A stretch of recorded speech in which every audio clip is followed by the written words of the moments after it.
So, my name is Tyler Hamilton. I am from Camp Hill, Pennsylvania. I am 25 years old and I play in the NPO division, the top dog division. Top dog. All right. How did you get your start in disc golf? So, when my dad was around 19 years old, that's when he actually started playing. And so, he has played it his entire life. I was pushed on a stroller on a disc golf course. I had a disc in my hand from the time that I was born. And my mom also plays, so that's really nice. So I just grew up on the course, and I think I started actually playing competitively around 2006 when I was around 8 years old. Started out in the junior division, and then when I started like dominating in that division, I moved up to rec, intermediate, and just gradually made my way up to open. But yeah, my dad played all of his life, so that's how I got into it. Gotcha. So you've been playing disc golf your entire life then, My in entire some life, way yeah, or another. absolutely. Awesome. What would you say, being someone that has played disc golf their entire life, what would you say are your strengths in the sport? What are you the best at? Definitely not my putting right now. I am on a very cold streak, but if I had to say my strength for my game would probably be my touch shots from 200 feet in net. Whether it's like a nice little forehand flick or like a nice little floaty backhand putter, I feel like I can usually, if not put it in, put it no more than 15 feet away. You're throwing in from 200 feet out? Yeah. Oh, I can't jump putt to save my life. So even if I'm 70 feet out, I'm still doing like a nice little floaty throw. Lately, I feel like I at least have a throw in every round. Like I feel like I don't want to toot my own horn or anything, but I feel like I am pretty deadly from 200 feet in. Would you say that's like your preferred like shot or like your go-to shot shape is that 200 feet out throw in? Oh, absolutely. If I can, if I can have a putter in my hand and just do like a nice little float shot, that is my ideal shape shot. Just a Awesome. nice little floater. What do you like to do when you're not on the course? When I'm not on a course, I still like to be outside. I am a very big outside person, especially when it's nice outside. Whether it's I'm playing other sports such as basketball, backyard football, stuff like that, or if I'm just sitting on the patio with my speaker and music and a drink in my hand. I just like to be outside. I'm big into video games. I do like my video games. I feel like that's a classic one. Do I you do have like do to you have go a out. do you have a game in particular that you're stuck on right now or one you're looking forward to? Right now, I heard like they're because I'm also really big in like the Star Wars and Marvel and stuff like that. So right now, I hear that they're making like an open world Star Wars game, and I think that's what I'm looking most forward to. Hoping that's the game. I just finished the new Star Wars Jedi Survivor game, which I was grinding that one for a bit. Video games, I feel like there's not really anything that I know coming out soon that I'm like looking forward to. The primary games I play right now are probably the sports games, whether it's like NBA, Madden, NHL. I have MLB. I have pretty much every single sports game you can think of, including WWE. So I heard you mention fiance. How is the family life and how does the fiance and the rest of the family adjust their lives for your tournament season? My fiance, she is also my caddy. She is with me for every single tournament. She is always taking pictures, videos of me, so I have something to post. But as long as my parents are probably my biggest supporters. My dad, from the time I could throw, he's always been before my fiance came. He usually would like the one who caddy for me.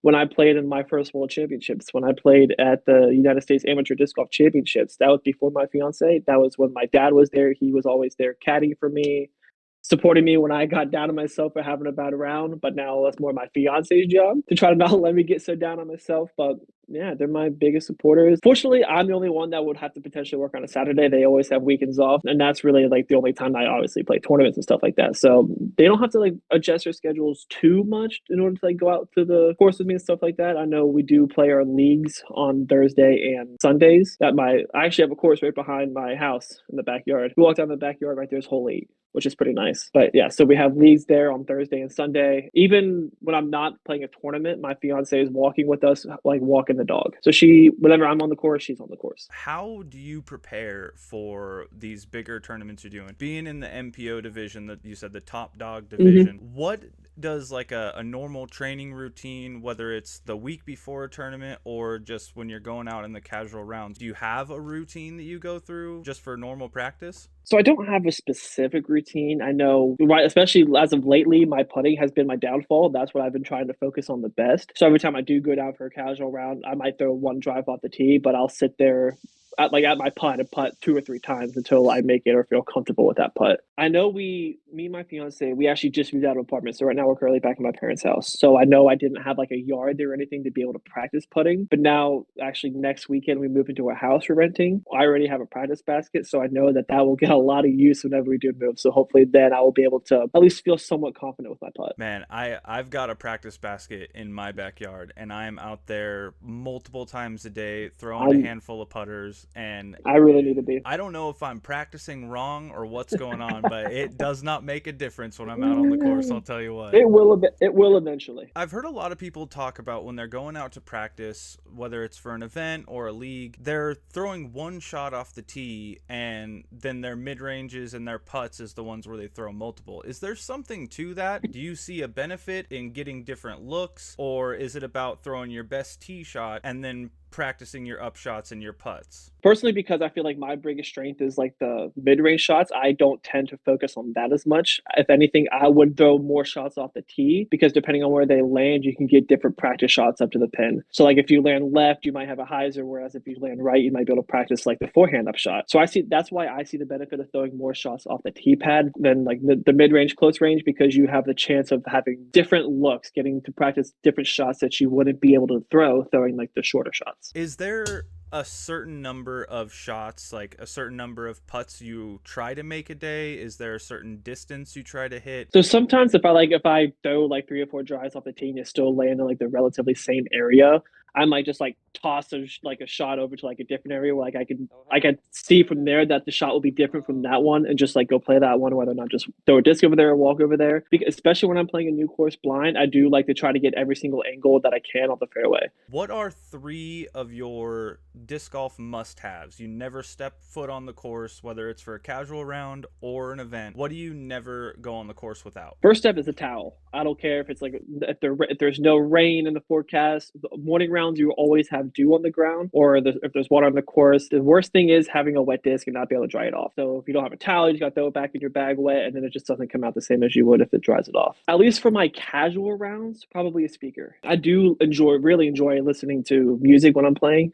I feel like it helps me not get in my head as much. I feel like because I know with my league that I play here, it was like a step was probably a lot more casual than some leagues. It's like we'll go out in groups of like 6, 7, 8 people, and I know sometimes like having like that background music is like nice for everybody else. Whereas if I'm playing like a tournament round, I might pop an AirPod in and just like have that just kind of like keeping my mind distracted. Whereas I also have my fiance yelling at me if I start to get down on myself. And probably a Sharpie, because you never know when you're going to get an ace. You never know when someone who likes you walks up and wants his autograph. You never know. Or if you like just put a brand new disc in your bag, you're getting ready to throw it, you don't want to risk losing it. Probably use a Sharpie more times on the course than you would think. This last question is a bit of a two-parter. What does the future of disc golf look like for Tyler? And what do you think the future of the sport as a whole will be? For Tyler, I know one of my biggest goals is to get to 1,000 rated and stay at 1,000 rated. I know I have been there one time, but I think that was after I had a really good tournament, and then I had a really bad tournament. The future for Tyler is getting to that 1,000 rated, staying there, and I know I do want to play in at least one like Elite Series or one DGPT event coming up. I might not play that well in it, but I think it'll be cool to have that experience to be able to say that I played in that tournament. Is there a course or an event that is in your sights that you really want to play in? Absolutely, MVP Open. I've played Maple Hill one time before, and I absolutely loved it. So that was probably like the number one tournament that I want to go to now. The number one course I want to play right now is Fountain Hills in Arizona. What do you think the future of disc golf as a sport is going to be? I think the thing that it could take it to the next level is getting that more exposure, getting like the more ESPN coverage, maybe even possibly getting like ESPN Plus, like getting like ESPN2 or whatever to like show. I know the Disc Golf Network does it live. Maybe if we can get that on ESPN, that could obviously boost it. And then getting like the bigger sponsors in there, like Under Armour, Nike, bigger manufacturers like that. If they can get in to start sponsoring people, then the people who like follow Nike on Instagram and Facebook and Twitter and all that stuff will see this, and then they'll want to check it out. I'm thankful to be able to say that I've played this game in my life. I'm thankful to all the friends and the family that I've been able to make. With disc golf, I know easily probably over 50% of the people come to my wedding are people that I've met playing disc golf. They have become my closest friends, my family. That's what I'm really thankful for. And any sponsors that you want to shout out? Obviously, Freak Disc Golf, Team Lone Star. That's all I got right now. hopefully there's more to come. Hey, you got to start somewhere. Thanks, Tyler. We look forward to watching you in the MPO and moving up in the professional division, and see a lot of good things in your future.